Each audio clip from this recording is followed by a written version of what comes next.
ನಮಸ್ಕಾರ. ಏಷ್ಯಾನೆಟ್ ಸುವರ್ಣ ನ್ಯೂಸ್ನ ವಿಶೇಷ ಜಾತಕ ಫಲ ಕಾರ್ಯಕ್ರಮಕ್ಕೆ ಸ್ವಾಗತ. ನಾನು ಅಮೃತ ಗೌಡ.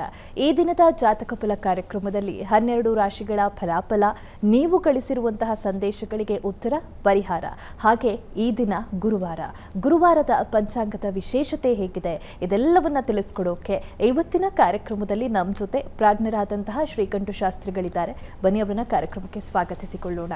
ಶಾಸ್ತ್ರಿಗಳೇ, ಕಾರ್ಯಕ್ರಮಕ್ಕೆ ಸ್ವಾಗತ. ನಮಸ್ಕಾರ. ಶಾಸ್ತ್ರಿಗಳೇ, ಮೊದಲಿಗೆ ಈ ದಿನ ಗುರುವಾರದ ಪಂಚಾಂಗದ ವಿಶೇಷತೆಯನ್ನು ತಿಳಿಸ್ಕೊಡೋದಾದ್ರೆ? ಶ್ರೀ ಗುರುಭ್ಯೋ ನಮಃ. ಹರಿ ಓಂ. ಮೂರ್ತಿತ್ವೇ ಪರಿಕಲ್ಪಿತ ಶಶಿಭೃತೌ ವರ್ತ್ಮಾ ಪುನರ್ಜನ್ಮನ ಮಾತ್ಮೇತಿ ಆತ್ಮವಿದಾಂ ಕೃತುಶ್ಚಿಗೆ ಜ್ಯುತಾಂ ಭರ್ತ ಅಮರ ಜ್ಯೋತಿಷಾಂ ಲೋಕಾನಾಂ ಪ್ರಳಯೋದ್ಭವ ಸ್ಥಿತಿ ವಿಭಶ್ಚಾನೇಕಧಾಯಶ್ರಿತೌ ವಾಚನ್ನ ಸದತಾ ತ್ವನೇಕ ಕಿರಣ ತ್ರೈಲೋಕ್ಯ ದೀಪೋ ರವಿಹಿ. ಸಮಸ್ತ ವೀಕ್ಷಕರಿಗೆ ಶುಭೋದಯ, ಶುಭ ಬೆಳಗು. ಈ ದಿನದ ಸಂದೇಶಗಳನ್ನು ಪರಿಶೀಲಿಸೋಣ. ತತ್ಪೂರ್ವದಲ್ಲಿ ಹೊತ್ತಿನ ಪಂಚಾಂಗ ಗಮನಿಸಿಕೊಳ್ಳೋಣ.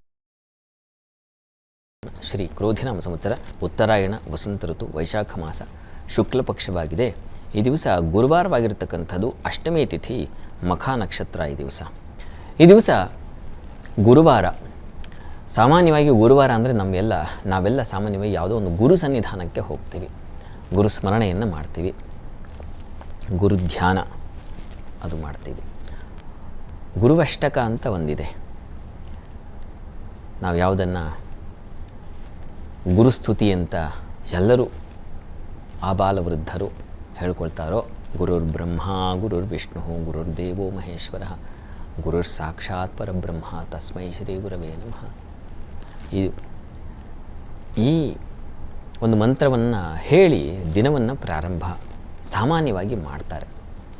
ಗುರುವಾರ ದಿವಸ ಗುರುಸ್ಮರಣೆಯನ್ನು ಮಾಡ್ತಕ್ಕಂಥದ್ದು ಬಹಳ ಮುಖ್ಯ. ಯಾಕಪ್ಪ ಅಂದರೆ ಗುರುಸ್ಮರಣೆಯಿಂದ ನಮಗೆ ಮೇಧಾಶಕ್ತಿ ಜಾಗೃತವಾಗುತ್ತೆ. ಯಾರಿಗೆ ನೆನಪಿನ ಶಕ್ತಿ ಇಲ್ಲವೋ, ಯಾರಿಗೆ ವಿವೇಕ ಅರಿವು ಅಂತಕ್ಕಂಥದ್ದು ಇರಲ್ವೋ, ಅಂದರೆ ಎದ್ವ ಏನೇನೋ ನಿರ್ಣಯ ತೊಗೊಂಡ್ಬಿಡೋದು, ಏನೇನೋ ಅಭ್ಯಾಸ ಮಾಡಲಿಕ್ಕೆ ಕೂತ್ರೆ ಏನೇನೋ ಆಲೋಚನೆಗಳು ಬರೋದು, ಇದೆಲ್ಲ ಆಗುತ್ತೆ ಸಾಮಾನ್ಯವಾಗಿ. ಇದಕ್ಕೆ ಕಾನ್ಸಂಟ್ರೇಷನ್, ಏಕಾಗ್ರತೆ ಅದು ಬೇಕು. ನೋಡಿ, ಅದು ಬೇಕು ಅಂದರೆ ಗುರುವಿನ ಅನುಗ್ರಹ ಬೇಕು ನಮಗೆ. ನಮ್ಮಲ್ಲಿ ಈ ನೆನಪಿನ ಶಕ್ತಿ ನೀವು ಗಮನಿಸಿ, ಯಾವುದಾದ್ರೂ ಒಂದು ಪಾಠಶಾಲೆಯಲ್ಲಿ ಮಂತ್ರ ಪಾಠವನ್ನು ಹೇಳ್ಕೊಡ್ತಾರಲ್ಲ, ಅಲ್ಲಿ ನೋಡಿ, ವೇದವನ್ನು ಹೇಳ್ಕೊಡುವಾಗ ಅಲ್ಲಿ ಒಂದು ಹೇಳ್ಕೊಡ್ತಾರೆ ಒಂದು ಸಲ.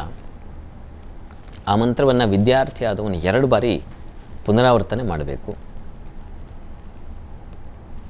ಅದು ಹೇಳೋದು ನಿಧಾನಗತಿಯಲ್ಲ, ಮನಸ್ಸಲ್ಲೇ ಹೇಳ್ಕೊಳ್ಳೋದಲ್ಲ, ಜೋರಾಗಿ ಹೇಳೋದು. ಜೋರಾಗಿ ಹೇಳುವುದರಿಂದ ನೆನಪಿನ ಶಕ್ತಿ ಹೆಚ್ಚಾಗುತ್ತೆ. ಸಾಮಾನ್ಯವಾಗಿ ಎಲ್ಲ ವಿದ್ಯಾರ್ಥಿಗಳಿಗೂ ಒಂದು ಕೊರತೆ, ಒಂದು ಇದಿದೆ. ಯಾಕೆ ನೆನಪುಳಿಯಲ್ಲ? ಯಾಕೆ ನೆನಪುಳಿಯಲ್ಲ ಅಂತಂದರೆ, ನೀವು ಬಾಯಿ ಬಿಟ್ಟು ಹೇಳಲ್ಲ, ಮನಸ್ಸಲ್ಲೇ ಓದ್ಕೊಂಡ್ಬಿಡ್ತೀರ, ಮನಸ್ಸಲ್ಲೇ ಏನು ಬರವಣಿಗೆ ಮಾಡಿದ್ರು ಅಷ್ಟೇ.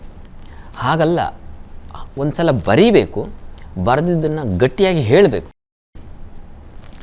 ಹಾಗಾಗಿನೇ ಮಂತ್ರ ಭಾಗವೇ ಸಂಹಿತಾ ಭಾಗ ಅಂತಂದರೆ ಎಷ್ಟು ಪುಸ್ತಕ ಅದಿಷ್ಟು ಮಂತ್ರಗಳು ತಲೆಯಲ್ಲಿರುತ್ತೆ. ಕಠಿಣವಾದ ಕ್ಲಿಷ್ಟವಾದ ಮಂತ್ರ ಭಾಗವೆಲ್ಲ ತಲೆಯಲ್ಲೇ ಇರುತ್ತೆ ಅಂತಂದರೆ, ಈ ಸಾಮಾನ್ಯ ಓದು ಯಾವುದೋ ಸೂತ್ರಗಳಿದೆಯಾ ಮಹಾ.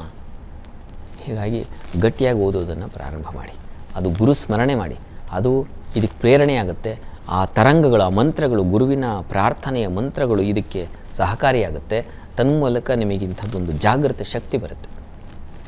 ಮಾಡಿ, ಒಳ್ಳೆಯದಾಗಲಿ.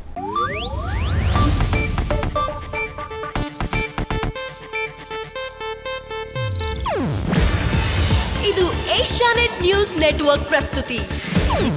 ನೀವು ನೋಡ್ತಿದ್ದೀರಾ ಏಷ್ಯಾನೆಟ್ ಸುವರ್ಣ ನ್ಯೂಸ್.